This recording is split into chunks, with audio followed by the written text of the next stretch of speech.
하나님 말씀 봅니다. 아담, 셋, 에노스. 아담과 셋과 에노스는 태초에 속한 사람들입니다. 아담은 하나님께서 자신의 형상을 따라서 지은 최초의 사람입니다. 아담은 붉다라고 하는 뜻을 가지고 있어요. 이것은 하나님께서 아담을 흙으로 창조하셨다는 뜻입니다. 흙의 색깔이 붉은 거예요. 우리 생명샘교회 예배당의 터가 붉은색입니다. 붉다라고 하는 것은 토양, 흙을 가리키는 거예요. 인간이 붉은 흙으로 지어졌다는 것은 연약하고 깨어지기 쉬운 그릇이다라고 하는 의미가 있습니다. 신약 성경을 보게 되면 여자는 더 깨어지기 쉬운 그릇이다. 그래서 여성은 조심히 다뤄야 된다라고 하는 뜻으로 성경이 말씀하고 있는 것입니다. 이것은 여성만이 아니라 기본적으로 남성도 깨어지기 쉬운 연약한 존재인 것을 성경이 말씀하고 있는 것입니다. 연약하고 깨어지기 쉬운 인간은 기본적으로 유한한 존재입니다. 이 유한하고 연약하고 깨어지기 쉬운 인간은 어떻게 살아야 되는 것입니까? 하나님께서 태초에 사람을 창조하시고 에덴 동산 안에 놓으시며 그곳에 있는 과실을 임의로 먹게 하셨어요. 그러나 단 하나의 과실은 금하셨습니다. 그것이 바로 선악을 알게 하는 생명나무의 열매입니다. 선악을 알게 하는 선악과는 절대로 먹지 말라고 말씀하셨어요. 내가 먹는 날에는 정령 죽으리라 라고 말씀하셨습니다. 여러분들, 선악과는요 뭐를 상징하는 것일까요? 선악과는 율법을 가리키는 율법.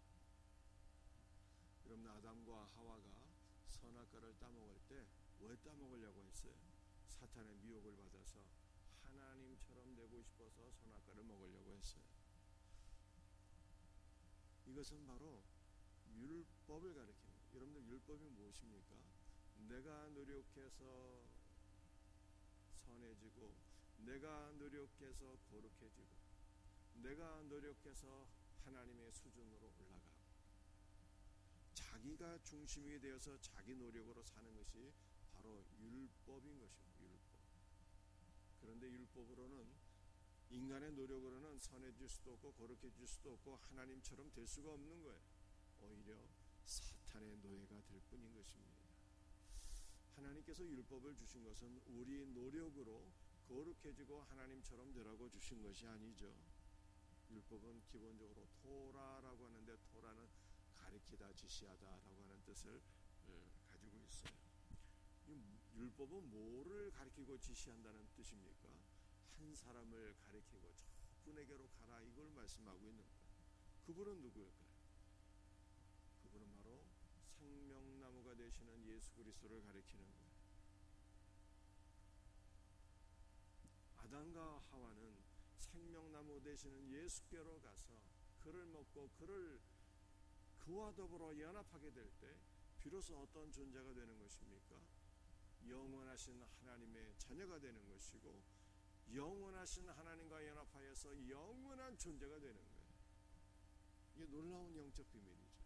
깨어지고 연약하며 유한한 존재가 영원해질 수 있는 비결은 내 노력으로 사는 것이 아니라 생명나무 되신 예수께로 가서 그를 먹고 그와 더불어 연합하게 될 때 유한한 인간은 영원한 존재가 된다라고 하는 것을 성경이 말씀하고 있는 것입니다.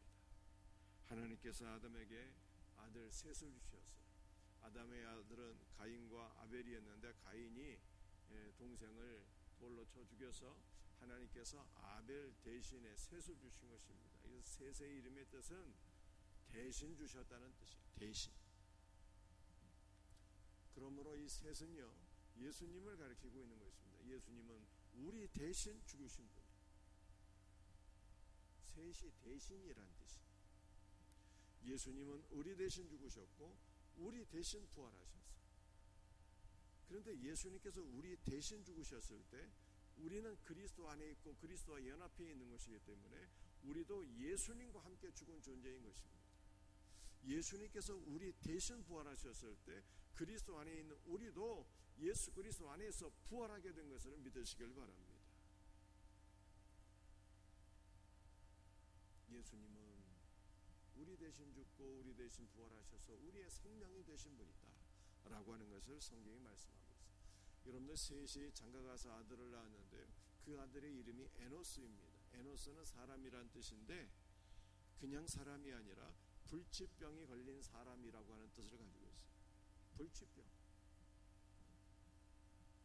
회복되지 못할 질환을 갖고 있는 사람이다 라고 하는 것이 에노스의 이름의 뜻이에요. 그래서 창세기 4장 말씀을 보게 되면 에노스 때에 비로소 사람들이 여호와의 이름을 불렀더라 이렇게 말씀하고 있습니다. 여러분들, 에노스는 불치병에 걸린 사람이잖아요. 환난과 고통 가운데 있는 자예요. 환난과 고통 가운데 있을 때 사람들이 비로소 여호와의 이름을 불렀더라 이렇게 말씀하고 있는 것입니다. 환난 가운데 주님을 바라보고 주님을 의지하고 주님 앞에 기도하기를 시작했다라 라고 성경이 말씀하고 있는 것입니다. 그러므로 성경 우리에게 무엇을 말씀하고 있습니까?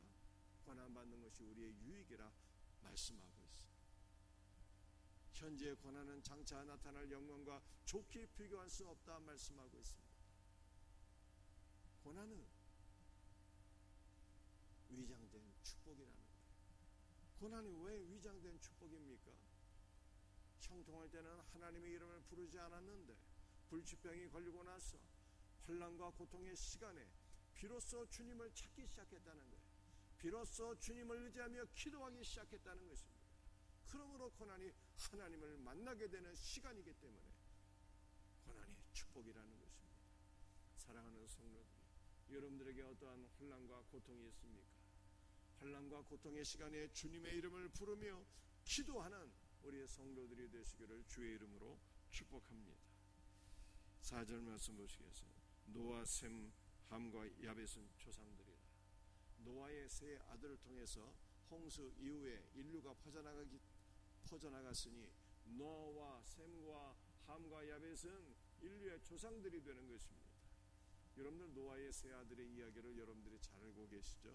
노아가 홍수 이후에 포도 농사를 지으며 포도주를 마시고 나서 술에 취해 벌벗고 누웠는데 둘째 아들 함이 아버지의 수치를 보고 형제들에게 고함으로 저주를 받게 됩니다.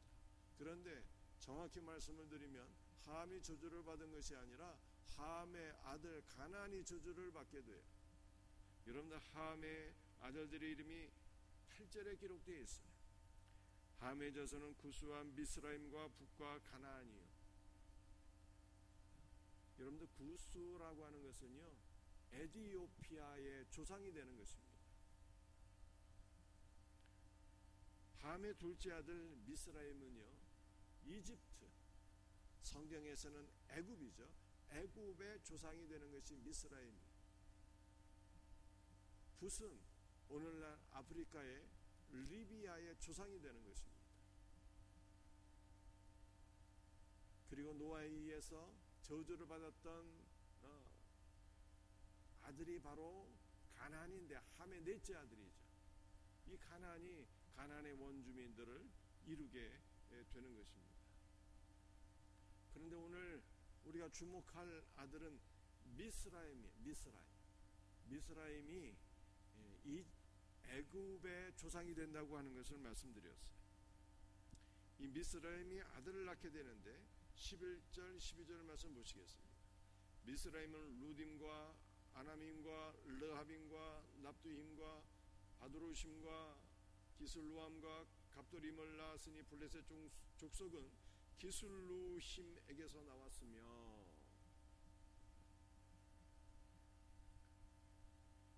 여러분들, 블레셋에 대해서 제가 주일날 말씀드렸잖아요. 이 블레셋은 뿌리가 어디에 있습니까? 블레셋의 뿌리는 가나안이 아니라 블레셋의 뿌리는 바로 미스라임, 즉 애굽이 블레셋의 뿌리라라고 하는 것을 성경이 말씀하고 있어요. 아프리카 사람인 거예요. 애굽의 그 근원이 되는 것입니다. 그런데 이들이 배를 타고 가나안 땅에 들어가서 지중해 연안에 자리 잡고 5개의 성을 세우잖아요. 가사와 가드와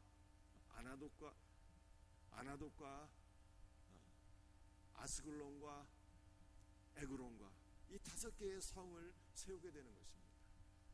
그래서 이 블레셋의 5개의 이 성들은 우리 안에 있는 블레셋의 어떤 기질들을 의미한다고 하는 것을 제가 말씀드렸어요.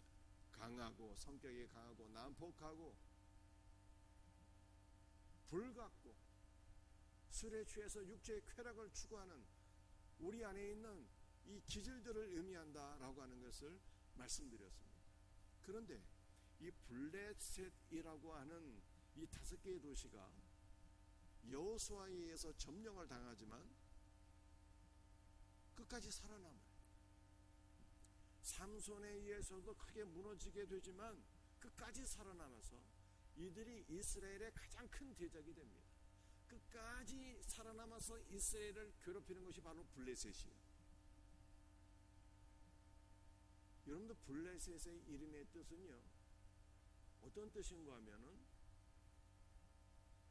통곡하다, 한숨을 내쉬다 라고 하는 뜻을 가리키고 있어요. 그래서 이 블레셋을 다른 말로 표현하게 되면 슬픔과 절망입니다. 그러므로 성경은 하나님의 백성들을 끝까지 대적하고 괴롭히는 것이 있는데 그것은 바로 슬픔과 절망인 것을 성경이 말씀하고 있는 것입니다. 여러분들, 우리가 지난번에 우울증 세미나 했지만 우리 대한민국은 OECD 국가 가운데 자살률 세계 1위라고 이야기를 했어요. 대한민국에는 불신자만 사는 것이 아니라 크리스찬들도 있잖아요. 그러니까 이 슬픔이라고 하는 것이, 절망이라고 하는 것이 신자들 안에도 역사에서 끝까지 괴롭히고 대적한다라고 하는 것을 우리가 보게 되는 것입니다. 그렇다면 우리는 우리 안에 역사하는 이 블레셋, 슬픔과 절망을 어떻게 대적하고 어떻게 우리가 이길 수가 있는 것입니까? 히브리서 6장 9절 말씀을 보게 되면 이 소망은 영혼의 닷 같아서 튼튼하고 견고하여 우리를 휘장 안으로 인도하나니 라고 말씀하고 있습니다. 여러분들, 이 소망이 무엇일까? 이 소망은 바로 예수 그리스도를 가리켜요. 하나님은 사랑이심이라 라고 말씀하고 있는데 우리 하나님은 사랑만이 아니라 우리 하나님은 소망이에요. 소망. 우리의 소망은 주 예수 그리스도예요. 우리의 소망 되신 예수 그리스도는 영혼의 닭 같아요. 슬픔과 절망의 바다에 빠져서 침몰하는 우리를 붙잡아 주시고 견고하게 세우시는 영혼의 탓이라고 성경이 말씀하고 있어요. 그래서 우리는 우리의 소망 되신 예수 그리스도를 바라보고 의지하고 소망하게 될 때 우리 주님께서 우리 영혼의 탓 같아서 우리의 영혼을 견고하게 붙잡아 주셔서 슬픔과 절망의 바다에 빠지지 않게 하시고 마침내는 우리를 붙잡아 주셔서 하늘 휘장 안으로, 하늘 장막 안으로 우리를 이끄신다 라고 성경이 말씀하고 있는 것입니다. 그러므로 블레셋의 영, 슬픔과 절망의 영에 빠지지 않는 비결은 우리의 소망 되시고 영혼의 탓 되시는 예수 그리스도를 바라보고 의지하는 것입니다. 블레셋은 슬픔과 절망의 영이 이 슬픔과 절망의 영을 이길 수 있는 비결이 무엇일까? 사도 바울은 갈라디아 5장에서 성령의 열매를 말씀하고 있는데, 성령의 열매는 사랑과 희락이에요. 희락이 무엇입니까? 기쁨인 거예요. 기쁨. 성령의 기름 부으심을 받는 것만 슬픔과 절망의 영을 물리치고 그리스도 예수 안에서 기뻐할 수 있는 길이다 라고 성경이 말씀하고 있는 것입니다. 사랑하는 성도들, 우리의 가장 큰 대적은요, 블레셋이에요. 블레셋. 슬픔과 절망의 영인 것입니다. 이 슬픔과 절망의 영을 대적할 수 있는, 이기고 승리할 수 있는 비결은 우리의 소망 되시고 영혼의 닷 되시는 예수 그리스도를 바라보는 거예요. 주 예수 그리스도를 바라볼 때 주님이 우리에게 성령의 기름을 부어주시고 성령의 기름 부음 안에서 우리는 슬픔과 절망의 영을 물리치고 기뻐하고 감사하고 승리하는 자가 되는 거예요. 놀라운 은혜가 우리 모두에게 있기를 예수님의 이름으로 축복합니다. 기도하시겠습니다.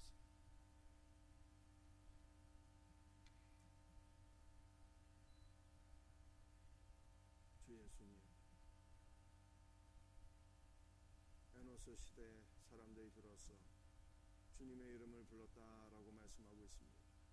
우리 사랑하는 성도들, 어떠한 혼란과 고통 가운데 있습니까?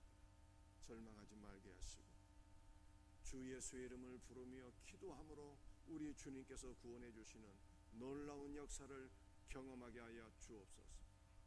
주 예수여, 믿는 자들을 끝까지 괴롭히고 대적하는 것은 블레셋의 영, 즉 슬픔과 절망의 영이라고 성경이 말씀하고 있사오니 슬픔과 절망의 영에 사로잡혀서 침몰하는 자 한 명도 없기를 간절히 기도합니다. 우리의 소망 되시며 우리의 영혼의 닷 되시는 예수 그리스도를 바라봅니다. 주여, 슬픔과 절망의 바다에 빠져서 허우적거리는 영혼들, 우리 영혼의 닷 되시는 예수님께서 견고하게 붙잡아 주셔서 하늘 장막 안으로 들어가게 하소서. 오늘도 주님을 바라봅니다. 주님을 소망합니다. 주님을 의지합니다. 주여, 우리를 붙잡아 주시고 우리 모든 성도들에게 성령의 기름을 부어 주셔서 슬픔과 절망의 영을 물러가게 하시고 성령의 기름 부으심 안에서 늘 기뻐하는 자들이 될 수 있도록 역사하여 주시옵소서. 오늘 새벽에도 주의 볼로 우리를 덮어주시고 성령의 기름을 부어 주시옵소서. 늘 기뻐하며 늘 감사하며 늘 기도하며 승리하는 성도들 되게 하여 주옵소서. 감사하오며 예수님의 이름 받들어 간절히 기도드리옵나이다.